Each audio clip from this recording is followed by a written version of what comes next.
Welcome to Magic Arcanum. I'm Ryan Gomez. Behind the scenes is Nicole Burdick, and we're so glad you're here because it's story time. In Magic, there is this idea that creatures generally fall into two categories. The first is Baneslayers, which is a reference to Baneslayer Angel, a creature you play to try and win the game.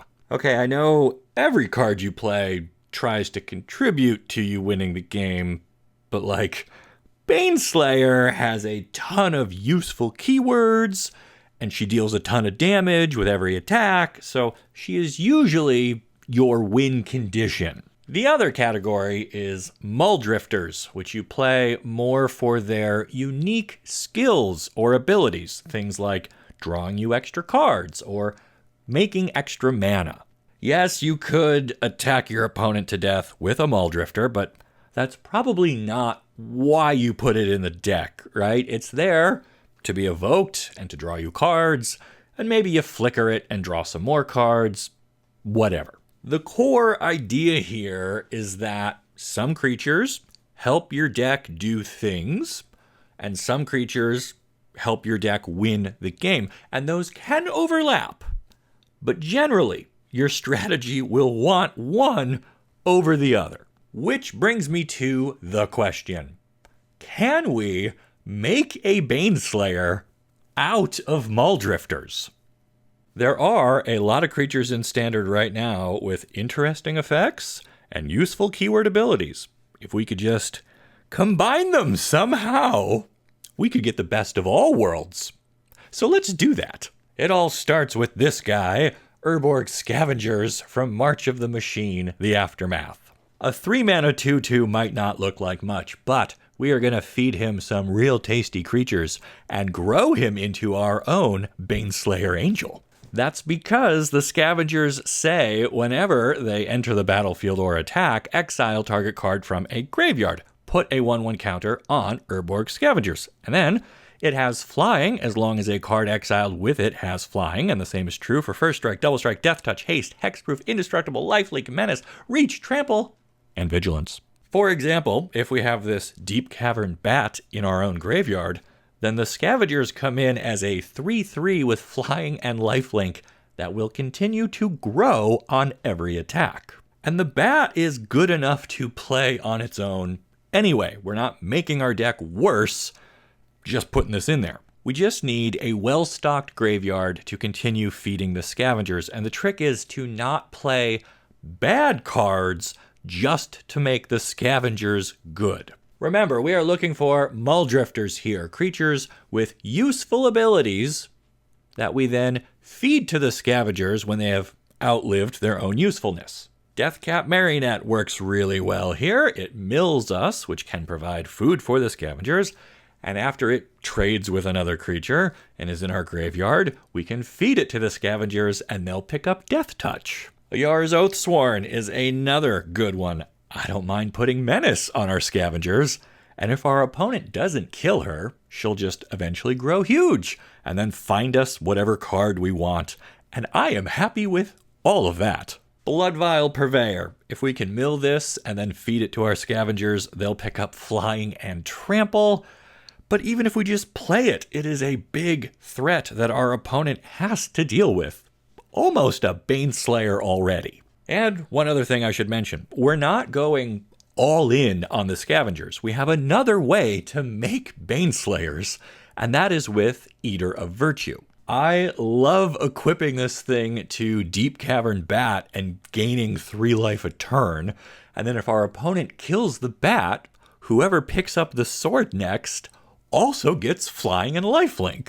Hand that sword to Ayara's Oathsworn, and now you have a flying lifelink knight with Menace that grows bigger every attack and threatens to draw you a card. You get the idea. The rest of the deck can be self-mill creatures, removal spells, or other creatures with Menace, lifelink, Death Touch, Trample, whatever we want to devour with our Scavengers, or with the Eater of Virtue.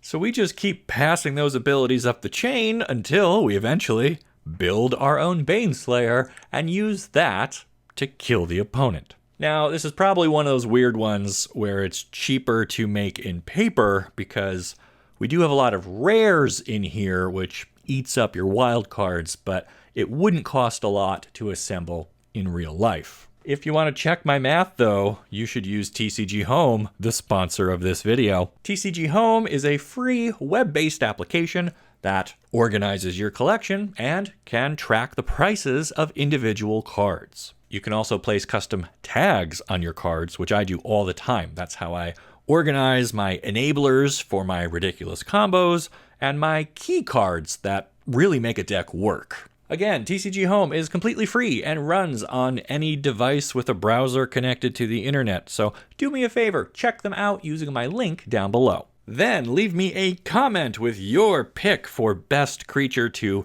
feed to the Urborg Scavengers or to the Eater of Virtue, because I love the idea of turning our little Mulldrifters into Baneslayers, but I can't do it without your help. And finally, make sure you like this video and subscribe to the channel so you don't miss the great stories you'll only find here on Magic Arcanum. We'll see ya! Oh, you're still here. All right, so you wanna see this deck in action? Is that it?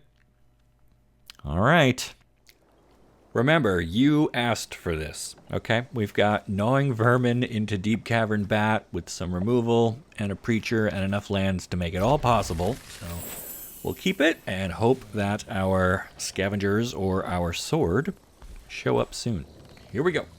And because we have a great opening hand, our opponent is going to time out. Oh, no, okay, they're here. They're here. They played a Haunted Ridge. Love it. Cool. We'll play this Gnawing Vermin, which is in here because it can mill ourselves for 2. Put some food into the graveyard for our Scavengers when they show up. And there they are, right on time. Okay. So I think we actually go with our Bat next. Oh dear. Okay.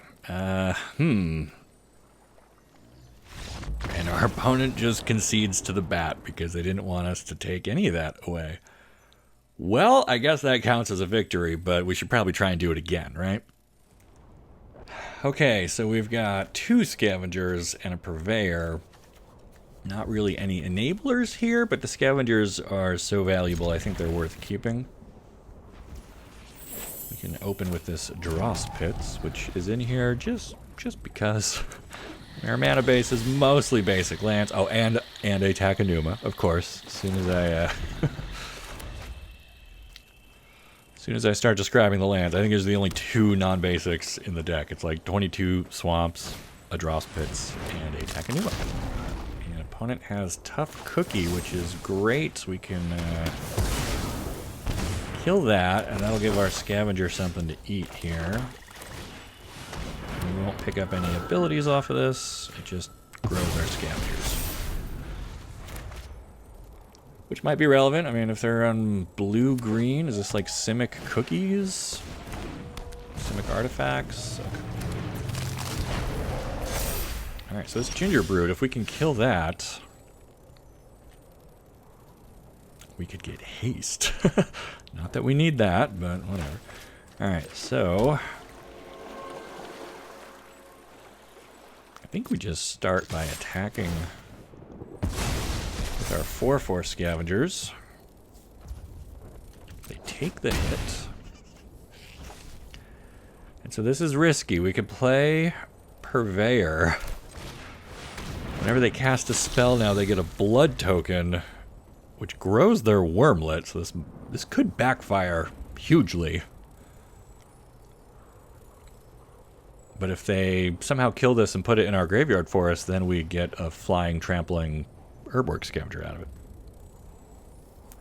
So we'll see what they do. Alright, Surge Engine. Cool.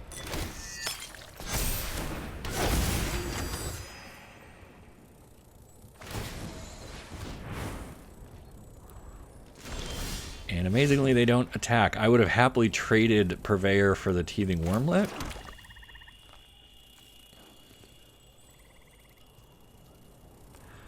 So I think the move now is actually Sword?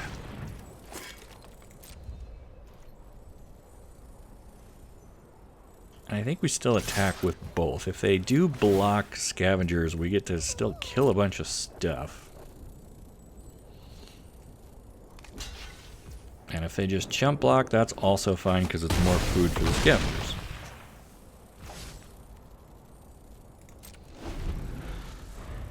So like now, next turn, if we play our second Scavengers, it'll have haste. Alright, opponent goes Training Grounds. A wormlet grows from our blood token that we just spoon-fed right to him. 1812. Feeling pretty good at the moment. We've got this giant flying trampling vampire. We got some removal. We've got another threat waiting in our pocket.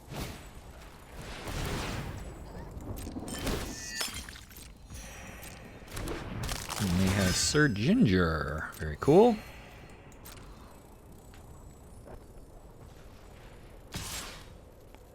So they just attack with Surge Engine, which we can't use our Go for the Throat on, so we're taking 3. Second Eater Virtue doesn't really help, but I think playing Scavenger, giving it haste, Go for the Throat on Teething Wormlet, attack. Now we get to eat a wormlet. Well, we can't eat the wormlet twice. Alright, both Scavengers grow. Purveyor is huge because they still have a ton of tokens, and we just crunch those cookies. Love to see it. What a cool deck. Okay, here we go. One more shot with our Taste of Urborg. We've got Eater of Virtue, a bat, and a Scavenger, and a little bit of removal. I think we keep. And we'll start out with our very sharp sword. Opponent has the nice Kamigawa sleeves. Ooh, aggressive. Other faces. I still don't really know how to pronounce that. Not even going to try. Not going to embarrass myself. We'll just play our bat, see what we can nab out of their hand. Thrill Seeker, Go for the Throat. Well, I think we take that. Oh, hey, wow, they happen to top deck another Go for the Throat. Which I think now we have to nab with this bat. Oh, are you tired? Oh, so sad. Opponent, you can't handle the bats? That's too bad. Oh, man, that was going to be such a good game, too, opponent. Oh, no. All right, we'll give it just one more shot. We've got a couple lands, Oathsworn, some removal. No Scavengers or swords yet, but hopefully they show up soon. Let's see what we can do against our Kellen-sleeved opponent here. Swamp Pass. Hello. Hello. We will mill ourselves. Okay. Preacher's a pretty good one to have in the bin. Don't mind getting Death Touch on my Scavengers. How does the opponent feel about it, though? What are they going to do? Black, red. Lava Tongue. 2/2 Death Touch. At the beginning of your end step, if you descended this turn, each opponent may discard a card or sack a permanent. Deal 3 damage to each opponent. Who didn't? Did we just kill this guy, like, right now? I think so. Well, first we can attack, right? They're not going to block, but we'll give them the opportunity. Alright. Since this is legendary, I guess we should wait, kill it before they attack with it, so that way they can't play a second one. I mean, they can play a second one, but, like, not at the same time. You know what I mean. Alright, opponent has an island. They have hit basic Grixis here, which is kind of impressive. And there you go. They're going to try to stick that with Witch's Mark. So we will fizzle that and get rid of their threat at the same time.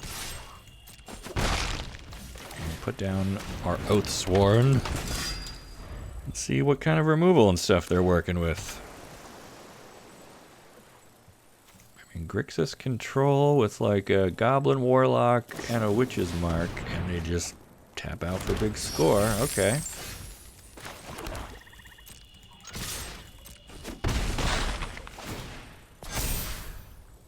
So now this is interesting. Do we continue to develop our board, knowing that they could have any sort of, I mean, burn down the house really hurts us here, but can't play around everything, right? Okay, this is also, I think, bad. Ill-timed explosion. Draw 2 cards, you may discard. Yep, so we discarded. What did they discard? Another big score? Well. Okay, well, joke's on you, opponent. We got a 1-2 Flying Death Touch. How you gonna handle that? Okay, so we need to find, like, our Scavengers and start eating Vein Rippers before they get to come into play here. Whenever this attacks, whenever you sack a clue. Alright, so I think we just wait. Because now they are empty-handed.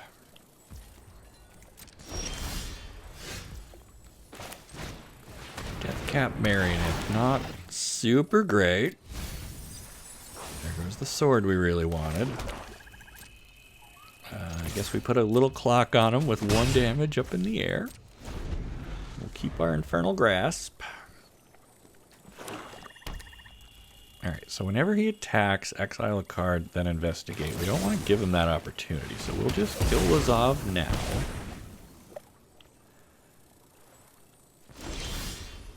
Again with the far too many swamps. Okay, opponent would rather give up their 1/4 than take 1 damage. And of course, they happen to pick up another explosion, draw 2.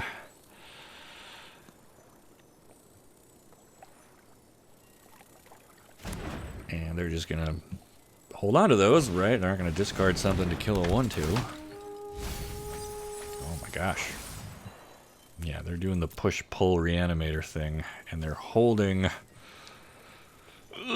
it now, so we need like a bat or... I mean, Grasp isn't terrible here. We can just kill whatever they bring back, right?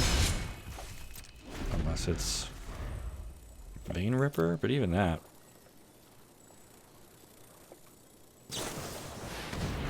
Okay, they big score. More lands. Wandering Mind. Finally something that can go toe-to-toe with our Midnight Assassin. This is really frustrating that we have not drawn a Scavengers yet, because it is like perfect for this matchup. Just eat stuff out of their graveyard. But we're like a third of the way through the deck and we haven't found any of our 4 copies yet. Oh, look at that. There goes our creature.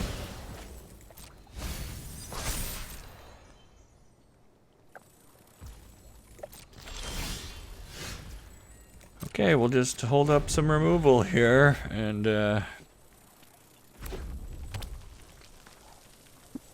try to deal with whatever they bring back. Unfortunately now, if they bring back Vein Ripper, which has a ward that asks us to sacrifice a creature, we can't do it.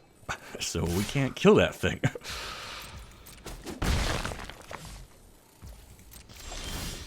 Okay, amazingly, opponent is not using push-pull, so now I guess we just get to snap it with our bat. Seems good.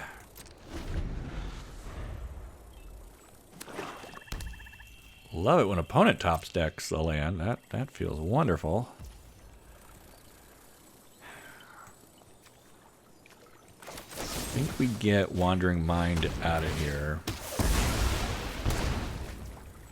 so that we can attack with our bat, keep pressure on them, gain some life. Ooh, we find a Blood Vial Purveyor. Excellent. Okay, that actually lines up pretty good if they do manage to bring back Vein Ripper. We got a body. More swamps, not ideal, but got plenty of pressure up in the sky, so they need like an answer this turn. What is it? What is it? Good game. Okay, Urborg Scavengers got there without ever actually showing up to scavenge anything. Let's take one last look at the deck. Alright, so this is my Scavengers deck. For 1 mana, you've got Gnawing Vermin, a 1/1, and when it enters the battlefield, target player mills 2 cards. Well, we're always going to target ourselves because we want to put stuff in our own graveyard to feed to the Scavengers. This is also where we find 3 copies of Eater of Virtue. That's a sword that when you equip it to a creature, and then that equipped creature dies, you get to exile that creature. And then as long as a card exiled with Eater of Virtue has flying, the equipped creatures in the future get flying. And the same is true for First Strike, Double Strike, Death Touch, Haste, Hexproof, Indestructible, Lifelink, Menace, Protection, Reach, Trample, and Vigilance. And we have a bunch of those keywords are in the deck, so we love passing this sword around and just gobbling up all those keywords. Ayara's Oathsworn, 2/2 with Menace, great target to carry the sword. She can get some extra damage in, she can grow herself, she can eventually dig up cards out of our own deck if we need to. Very cool, very cool. We got some removal with Bitter Triumph. We've got some Death Cap Marionettes, 1/1 Death Touch. Again, self-mill, very important. And that Death Touch keyword can be absorbed by the sword or Urborg Scavengers. Deep-Cavern Bat is an all-star. Definitely need 4 copies of this. Flying and Lifelink are great keywords. Again, the sword will pick up both, or the Scavengers will as well. And in the meantime, they're tying up a card out of our opponent's hand, so they usually want to kill this to get that card back, which then puts it in the graveyard, which means we're doing all right. And this thing carries the sword really well. It turns it into a 3/1 flyer lifelink, which really helps. Especially if we're casting like Bitter Triumph and we're losing life for that. We've got some Go for the Throats, just kind of a mix of removal cards here. I mean, you could tinker with this however you want. I've got some Infernal Grasps, I've got some Shieldred's Edict, but you can, again, adjust that to do whatever you need. A couple of Night of Dusk's Shadow, 2/2 with Menace. Stopping our opponent from gaining life might be occasionally relevant, but this is mostly just another body to carry swords, to pass Menace along, and do stuff like that. Up in the 3s, we've got a single Midnight Assassin, which is not a good card, and I say earlier in the video you shouldn't play bad cards just to make the Scavengers good. So this should probably come out of here, but Flying and Death Touch are both super fun to have, and again, it wears the sword really well, so we'll keep it for now. Preacher of the Schism is just a really good card flat out, and the fact that it can pass Death Touch, the fact that the sword turns it into a 4/4 is quite strong, and this is a good creature to carry the sword, because if you can give it Flying and Lifelink, then you start to pull off, drawing extra cards, gaining more life, and it just kind of spirals out of control. The namesake of the deck is the Urborg Scavengers, which, as we know, want to eat things out of graveyards, both ours and our opponents. And then I'm experimenting with a couple of just kind of randoms in here. The Blood Vial Purveyor, Flying and Trample are good keywords to pick up. It's also just a nice beefy threat that our opponent has to deal with. We've got Junji, the Midnight Sky, Flying and Menace, again, quite strong. And when it dies, we can bring back a non-dragon from our graveyard onto the battlefield. So if we've been doing some self-mill, if we want our Scavengers to have another shot at things, or our Preacher to come back, there's some good options there. We could also bring back a Fleshgorger, which has Menace and Lifelink. I like the flexibility on this one, playing it early as a 3-cost creature. Or if the game goes long and we need to slam a 7/5 and then give it a sword, so maybe it's got Flying and Trample and Menace and Lifelink and all kinds of stuff, that can be a real pain for our opponent to deal with. And then the lands are probably too many swamps, a Takenuma, and a single Dross Pits, just because that's what I had, and I just wanted to throw something together to test out this idea. But this is where I started. And we can go so many different directions from here. We could dial in our removal suite. We could find more creatures with cool keywords for the sword and scavengers to eat. We could tinker with our top end a little bit here, because this is just kind of some random 4, 5, and 7 mana creatures. I don't know. I guess technically this is like a 3-drop, really. That's a little better.